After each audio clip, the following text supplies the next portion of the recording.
Previously on Atop the Fourth Wall. Well, let's dig into Secret Defenders number 9 and I'll show you.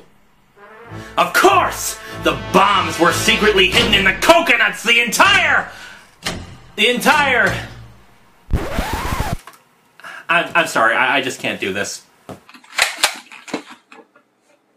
Wait, what? What's the matter? Phalis, this is an important episode. Everyone loves these previously on segments, and this is gonna premiere the theme song. But what I'm being told is that we could only spring for one guest star. Yeah, well, everyone's been pretty busy since the brawl. Hell, I can only really give you 5 minutes. But how is this gonna look to the fans? Oh, he can only bring in one other guy. Clearly Channel Awesome is trying to shun the stupid comic book guy.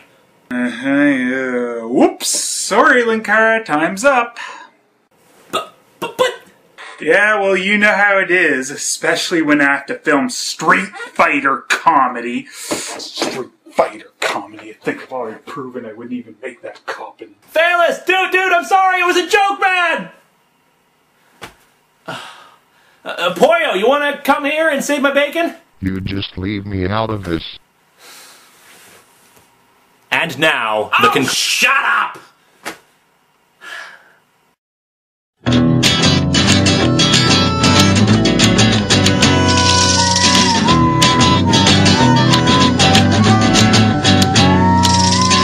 Welcome to Atop the Fourth Wall, where bad comics burn. Linkara's gonna teach you all a lesson you won't learn. Rusty, you're not the smartest. Lovhaug, you're not an artist. Anyone who's had a bad comic published, it can be your turn. Linkara, he's the man, but where's the birdie hat? Linkara, he has a magic gun. Where do you purchase that? Linkara, coins, robots, Amazon, the drugs. Linkara, this comic sucks. Linkara.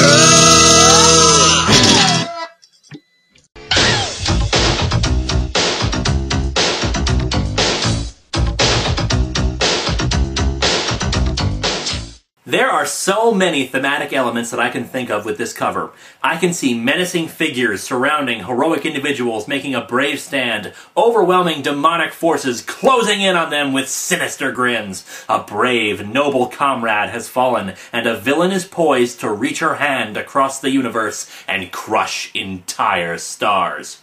You know, all the things that aren't happening on this cover. Instead, we have an ugly mixture of poor coloring, bad anatomy, and bizarre shading.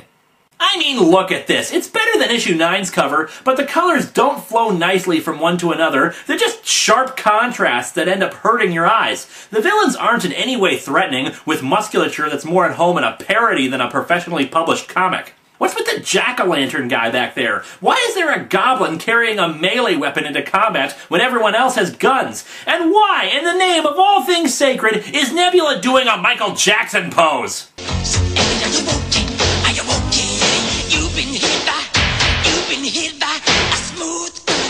When we last left our heroes, they were about to be assaulted by Nebula's lieutenants Kruk and Kurg, who apparently had their nerve endings cauterized to make them not feel pain. Oh, wow. This is gonna hurt. Like you wouldn't believe.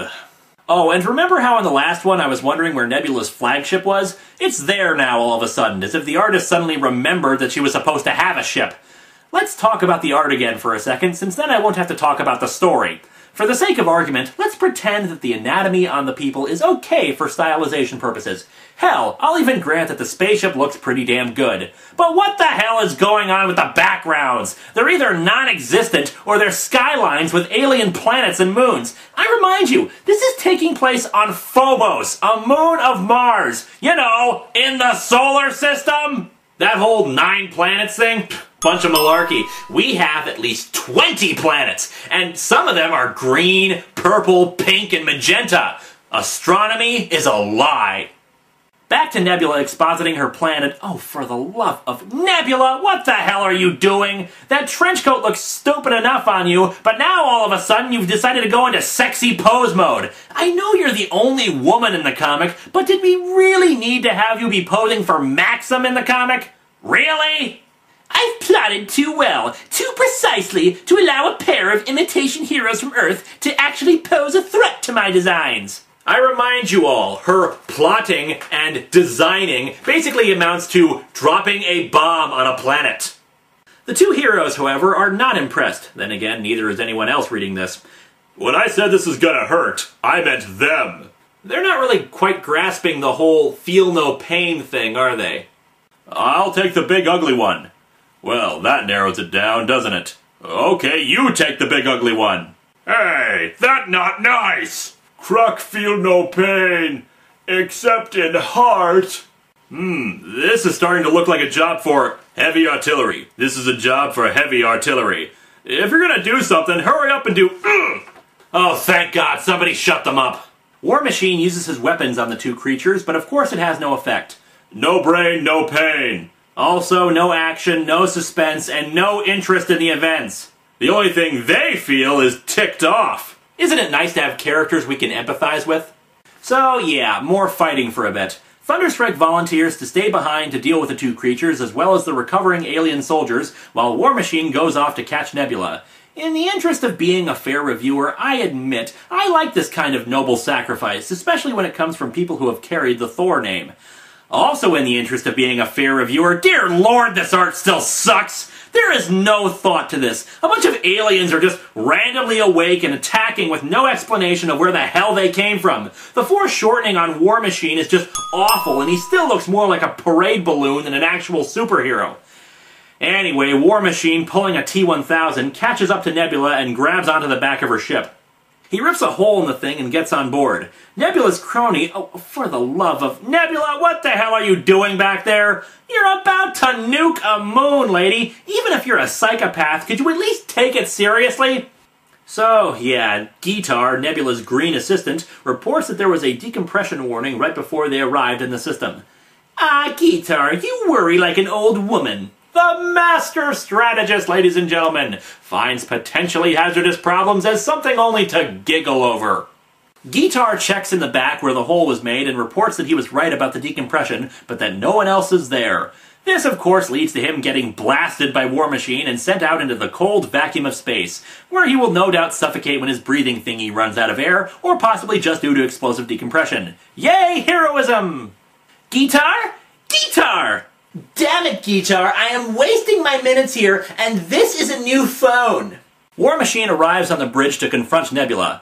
I suppose you're ready for my surrender, since I'm just a woman, and couldn't possibly stand up to that powerful armor of yours. No, it's probably because he has guns. All of a sudden, Nebula reaches down and pushes a button, announcing that she just launched the warhead on Titan. It should detonate in a matter of minutes. My God, she's a tactical genius! Who else could push a button like that? I read your book, you magnificent bastard! War Machine leaves the ship to go stop the bomb, though of course he doesn't blast the ship's controls to keep Nebula from escaping or anything. War Machine arrives at the bomb and wakes up Silver Surfer, who isn't strong enough yet to break free from it. He tells War Machine to do whatever he has to stop the bomb.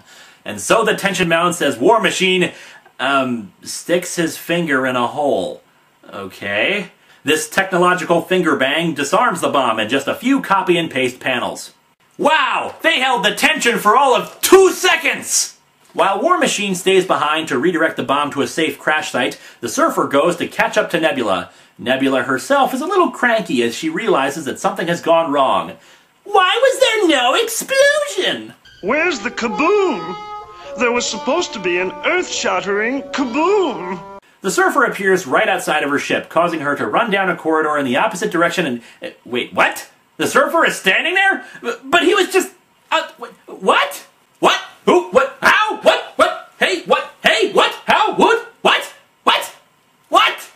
Come quietly, Nebula. Spare me this pointless drama. At this point, I take any drama. Nebula opens fire on Silver Surfer, suddenly transforming him into Quasimodo. However, all this does is piss the Surfer off more, and he performs his Superman, I am a man! punch on her. I am putting an end to your murderous spree.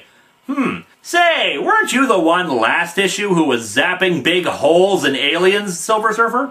The Surfer meets up with War Machine and is nice enough to let Nebula put her coat back on again before he ties up her hands. Yeah. They hand over Nebula to the authorities and head back to Phobos to help Thunderstrike, but they discover he has triumphantly vanquished all of the aliens. Again, in the interest of fairness, I like the layout of this panel with his heroic stand, but the moment is quickly lost when you realize his thighs are 3 times the size of his head and he's standing in front of a giant mispainted gumball. War Machine asks him how he was able to beat all of the aliens. Well, I realized this was going to be kind of like putting up a skyscraper. It's a tall job, and it does wear you down, but you make out just fine if you start at the bottom and work your way up. That does not even begin to answer his question or make any bit of sense! You couldn't have just said something pithy like, I'm Thunderstrike, baby. Or even a James Bond-esque line of, I did a pile drive. Come on, put some effort into it, people! Don't just start babbling about skyscrapers! Anyway, Silver Surfer thanks them for a job well done, and our comic ends with Doctor Strange watching them from a crystal ball, having contributed nothing of real value to the story. These comics suck! The art is laughable, the villain is stock and nowhere near the threat level she should be, and the heroes themselves are less than compelling. Now, if you'll excuse me, I have to go and do about 300 push-ups.